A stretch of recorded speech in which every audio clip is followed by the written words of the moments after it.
Pro beam lights, I've decided that I have a schematic that I came up with that hardwired that into the bike. In the last video, I didn't want to show anybody because I didn't want them to void their warranty. But for those of you that want to do that, I don't know if it voids a warranty or not. When you get the Pro beam lights, they have you tap in one of the wires anyway. So I'm thinking, well, if it's okay for Pro beam to tell you to tap in one of the wires, and why not just all of them? I didn't show you all on my last video, but to the this goes to the Pro beam lights. These right here. And what I did is I have this it was just a plain wire, shielded wire, and I put this around that, and then I tie wrap it up here. So that stuff is, I don't know what it's called. I'll post it. It's got a name. Most of y'all, it's on your cars and stuff like that, and it's split down the middle, if I can find it. Can you see that? See how it's split down the middle? And you open it up, and then the wire just slips right in there, and it goes along the wire, and it stays closed, and you can tie wrap it. And the reason I put that on there, on that wire, just for extra protection, because it's right by a wheel. And even, you get a rock will get thrown up there or something and damage that wire to your back light. And that's not a good idea, because the whole point of putting those lights back there is for extra brake light and turn signal so people can see you. And so what I have is I have a luggage rack, and when I'm traveling, I have a big pack, and I have a Sissy bar that I had on my Street Glide. And so I was able to put the luggage rack and then the Sissy bar, and then the pack would sit on top of the luggage rack, and I could carry all my stuff. I could carry about a week's worth of clothes and everything, maybe a little more, but it made traveling a lot easier instead of trying to put everything in a saddlebag. But this bike, the ST, doesn't come with the mounts for the Sissy bar, so I had to buy some. Let's unbox it. Here it is.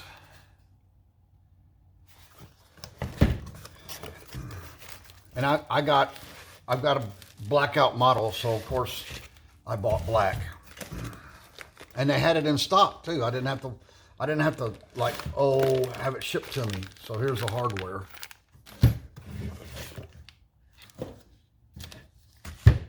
Here's a receipt. I'll tell you exactly how much it cost.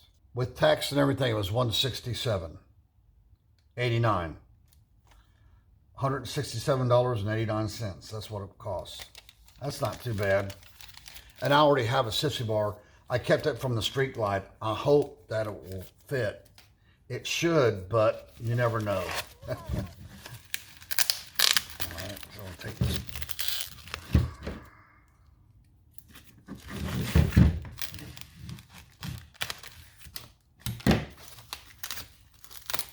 Try not to tear it up in case I have to.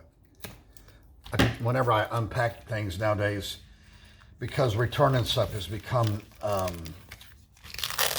something that you might have to do.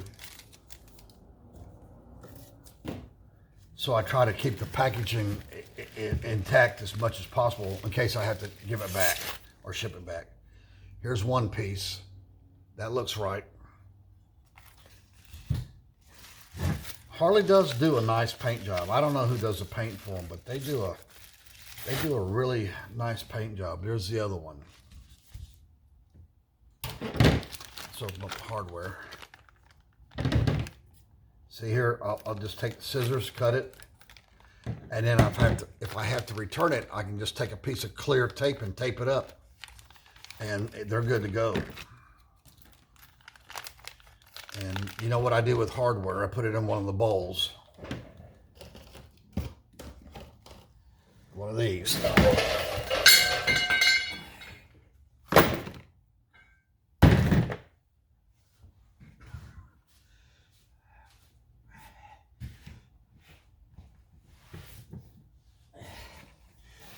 That didn't go too well. The stool rolled out from under me. When I want it to roll, it always catches on something on the floor and it won't roll.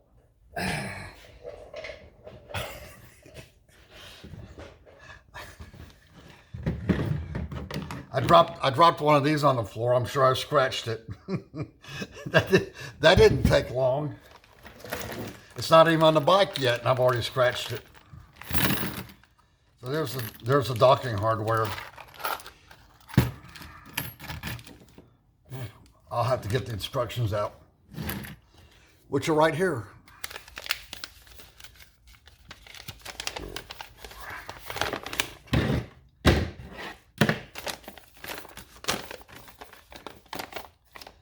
So here they are. Okay. Next step is to put it on the bike. Let's attempt that. First thing you want to do is remove this.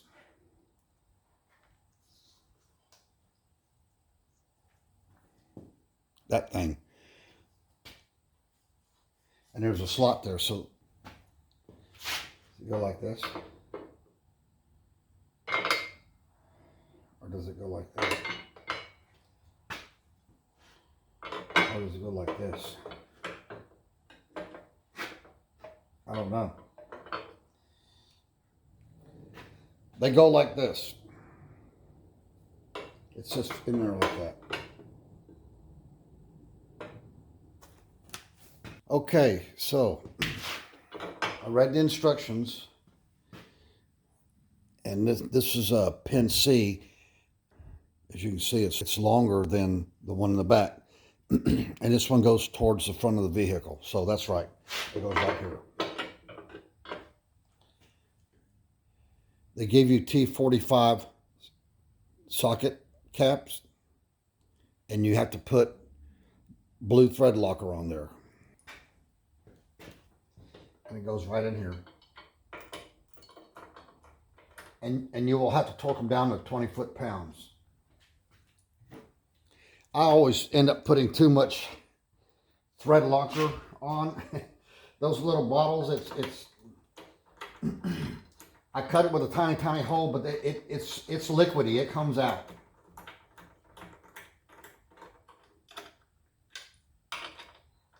I have an extension on here, so it's like a little handle. I can just grab it and turn it. The instructions call for 262 high strength Loctite, but I'd rather use the blue and torque. They're not going to come out because sometimes that high strength Loctite, you have to put heat to it to get them off. And there's a way of doing that without using a torch. You can use, if you got a good soldering iron that gets real hot, you can just take that tip, put that tip on this bolt, on the head of this bolt, and it'll heat up that bolt and they'll break loose instead of trying to get a torch. That's what some people would, they would maybe, you can't put a torch on, you ruin your paint. So that's one way of getting out a bolt, if it's protected with paint, is get a good soldering iron and put that tip on there, let it heat that bolt up and break it out. That's I learned that from a friend of mine. He's a millwright. He's got all kinds of tricks up his sleeve.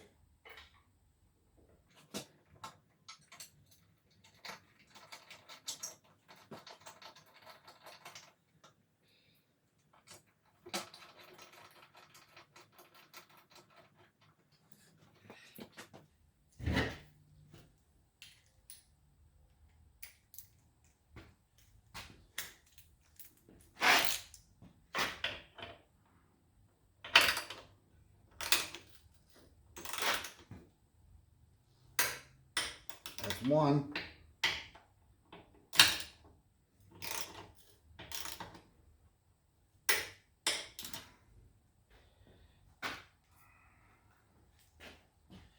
$20 foot-pounds just doesn't seem like a whole lot for these bolts, but that's what it says.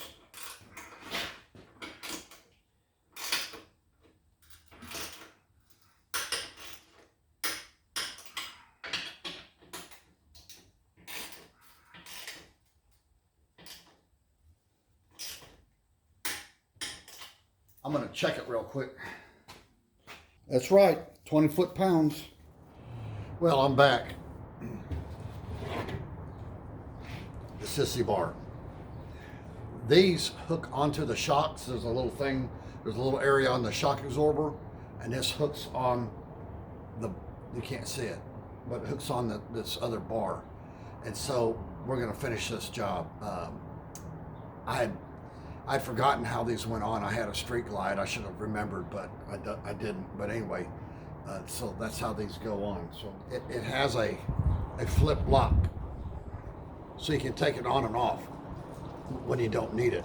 So like, for my case, when I get to the hotel, I'll take the pack off.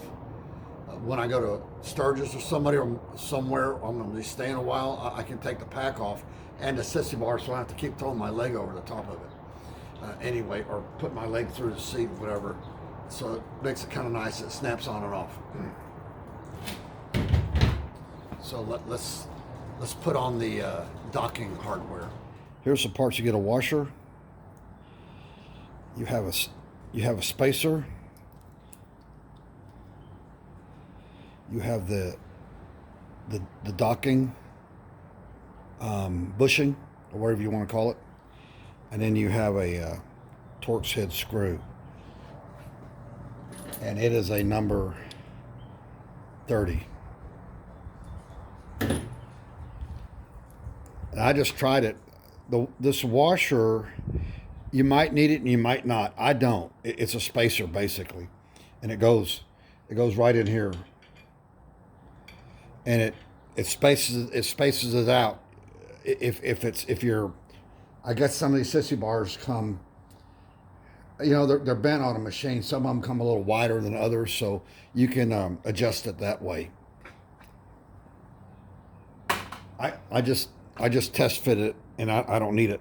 But if you can see this right here, there's a little mark, and these things are kind of oval, and so you can rotate it accordingly so your Sissy bar can slip on and lock. What I do is I just put it on there loosely and then put the Sissy bar on, then tighten it down, and then it's good. That way it comes on and off. So it's pretty simple. Spacer. This end goes towards the fender, and then you have the screw.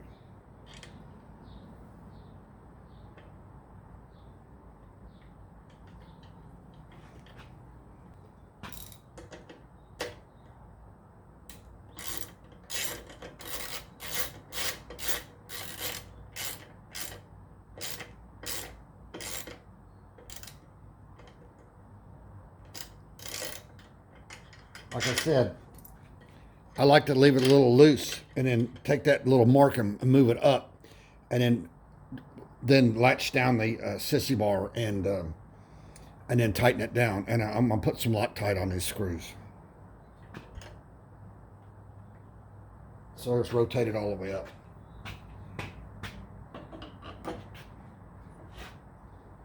Slips right in there. That goes down.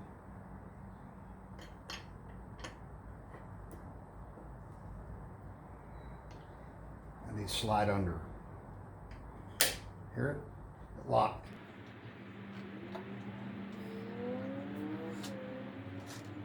That's all there is to it. Then just tighten it down. Now you might have to readjust it a few times to get it where it comes off easily, but that's it. And you have these for a, I think it's a torque pack or something that attaches on the back of it, and they go right back here.